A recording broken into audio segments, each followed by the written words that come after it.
আজকের ভিডিওতে আমরা কথা বলবো 13,000 টাকা বাজেটের একটা SanDisk'ের 1TB পোর্টেবল এসএসডি নিয়ে। এই প্রাইস পয়েন্টে এই এসএসডিটা ভালো কিছু অফার করছে, এজন্য আজকের ভিডিওটি আপনাদের জন্য নিয়ে আসা। SanDisk ছাড়াও কিন্তু এই প্রাইসে আরও বেশ কয়েকটা ব্র্যান্ডের ভালো ভালো এসএসডি আছে, তবে এই এসএসডিটা অন্যদের তুলনায় একটু বেশি কিছু অফার করছে। এর বাড়তি সুবিধাগুলো নিয়ে আমরা ভিডিওর মাঝে কথা বলবো। SanDisk'ের এই এসএসডিগুলো বিভিন্ন ভেরিয়েন্টের হয়ে থাকে, যেমন 500GB, 1TB, 2TB এবং 4TB এর। আমার কাছে যে এসএসডিটা রয়েছে এটা 1TB ভেরিয়েন্টের এবং এটার রিড স্পিড 1050 MB এবং রাইট স্পিড 1000 MB। আর এরপরে 2TB এবং 4TB এর যে এসএসডি দুটো রয়েছে ওইটার স্পিড আরও একটু বেশি, প্রায় 2GB'র কাছাকাছি, এবং ওই দুইটার প্রাইসও আরো অনেক বেশি। আচ্ছা, এখন কথা বলি এই এসএসডিটার ডিজাইন এবং বিল্ড কোয়ালিটি নিয়ে। এটা খুবই স্লিম এবং অনেক লাইট ওয়েটের, এবং এটা একদমই ছোট, পকেটে নিয়ে ক্যারি করার জন্য একদম আদর্শ একটা পোর্টেবল এসএসডি। এটা এসএসডিটা পুরোটা প্লাস্টিক বিল্ডের, তবে এর ফ্রন্ট পার্ট ছাড়া বাদ বাকি সব জায়গায় রাবারের কোটিং ব্যবহার করা হয়েছে, আর ফ্রন্টের দিকে প্লাস্টিক ব্যবহার করা হয়েছে। ফ্রন্টের যে গ্লসি প্লাস্টিক এবং চারপাশের রাবারের কোটিংওয়ালা যে প্লাস্টিকটা, দুইটারই বিল্ড কোয়ালিটি যথেষ্ট ভালো বলে আমার কাছে মনে হয়েছে। আর ফ্রন্ট সাইডে সিলভার কালারের SanDisk'ের লোগো ব্যবহার করা হয়েছে এবং ব্যাক সাইডে খোদাই করে SanDisk'ের লোগো ব্যবহার করা হয়েছে। আর ব্যাক সাইডের নিচের দিকে এসএসডিটার সকল ডিটেলস গুলো লিখে দেওয়া আছে। আর এসএসডিটার নিচের দিকে একটা টাইপ সি পোর্ট থাকছে, যেটা ডাটা ট্রান্সফারের কাজে ব্যবহার করা হয়। আর এসএসডিটার উপরের দিকে একটা আংটার মতো দেওয়া হয়েছে, যেটা আপনি চাইলে চাবির রিং হিসাবেও ব্যবহার করতে পারেন। আর ফার্স্টে বলেছিলাম এই এসএসডিটার একটু বাড়তি সুবিধা থাকছে, সেটা হচ্ছে বাজারে এই প্রাইস রেঞ্জে যে এসএসডি গুলো পাওয়া যায় তার মধ্য থেকে এই এসএসডিটার বিল্ড কোয়ালিটি সব থেকে বেশি ভালো বলে আমার কাছে মনে হয়। এই এসএসডিটা রাব ইউজ করলেও তেমন কোনো প্রবলেম হওয়ার সম্ভাবনা নাই, কারণ এটার বিল্ড কোয়ালিটি যথেষ্ট মজবুত। সেই সাথে এসএসডিটাতে থাকছে IP55 ওয়াটার এবং ডাস্ট রেজিস্টার্ড। সামান্য পানি ছিটে ফোটা এবং কিছুটা হলেও ময়লা থেকে এসএসডিটা সুরক্ষিত থাকবে। সত্যি কথা বলতে এই এসএসডিটা এত সুন্দরভাবে ডিজাইন করা হয়েছে এবং এটা এত ছোট করা হয়েছে যে আপনি হাতে নিয়ে দেখলে এটা আপনার ভালো লাগতে বাধ্য হবে।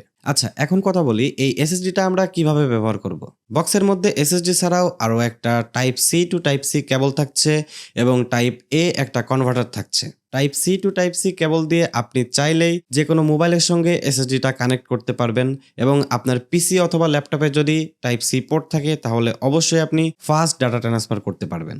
আর আপনার পিসি অথবা ল্যাপটপে যদি টাইপ সি পোর্ট না থাকে তাহলেও কোনো টেনশন নাই, কারণ আপনি এর মধ্যে একটা টাইপ এ কনভার্টার পেয়ে যাচ্ছেন, যেটার মাধ্যমে আপনি ডাটা ট্রান্সফার করতে পারবেন। তবে আইফোনের ক্ষেত্রে এই এসএসডি আইফোন 15 সিরিজের নিচেই সাপোর্ট থাকছে না, কারণ আইফোন 15 সিরিজের নিচেই টাইপ সি পোর্ট থাকছে না। আর আইফোন 15 সিরিজে এসএসডি অনায়াসেই কানেক্ট করে আপনি ডাটা ট্রান্সফার করতে পারবেন, এবং আইফোনের তো নতুন একটা ফিচার দেওয়া হয়েছে, আপনি এসএসডি লাগিয়ে ভিডিও শুট করতে পারবেন। এসএসডিটা কানেক্ট করা খুবই সহজ, জাস্ট কেবলের একটা মাথা এসএসডিতে এবং আরেকটা মাথা পিসি অথবা ল্যাপটপে লাগাইলেই এসএসডিটা কানেক্ট হয়ে যাবে। তবে একটা ইম্পর্টেন্ট মেসেজ দিয়ে রাখি, এই এসএসডিটা 1TB এর হলেও আপনি কিন্তু 930 থেকে 935 জিবি পর্যন্তই ব্যবহার করতে পারবেন। আর এই এসএসডি এর মধ্যে SanDisk'ের সিকিউরিটি অ্যাপসটা রাখা আছে, আপনি চাইলেই ম্যাকে কিংবা উইন্ডোজে সেটা ইনস্টল করে নিতে পারবেন। সিকিউরিটি অ্যাপসটা মূলত ব্যবহার করা হয় পাসওয়ার্ড দেওয়ার ক্ষেত্রে। তবে আপনি যদি কখনো পাসওয়ার্ড ভুলে যান তাহলে এসএসডিটা ফরম্যাট করে তারপর পাসওয়ার্ড আবার রিসেট করতে হবে।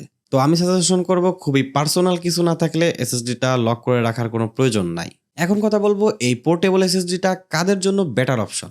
যাদের মূলত ম্যাক, ল্যাপটপ কিংবা পোর্টেবল একটা স্টোরেজের প্রয়োজন আছে তাদের জন্য এই এসএসডিটা একটা বেস্ট অপশন। ম্যাকবুকের ক্ষেত্রে আমরা সাধারণত দেখি ম্যাকবুকের 256 জিবি স্টোরেজের পরে 512তে যেতে হলে মিনিমাম 20 থেকে 30,000 টাকা বেশি অ্যাড করা লাগে। সো আপনারা যদি একটা 256 জিবি স্টোরেজের একটা ম্যাকবুক কিনে এই 1TB এর একটা এসএসডি কিনেন তাহলে অবশ্যই আপনি অনেকটা স্টোরেজ পেয়ে যাচ্ছেন।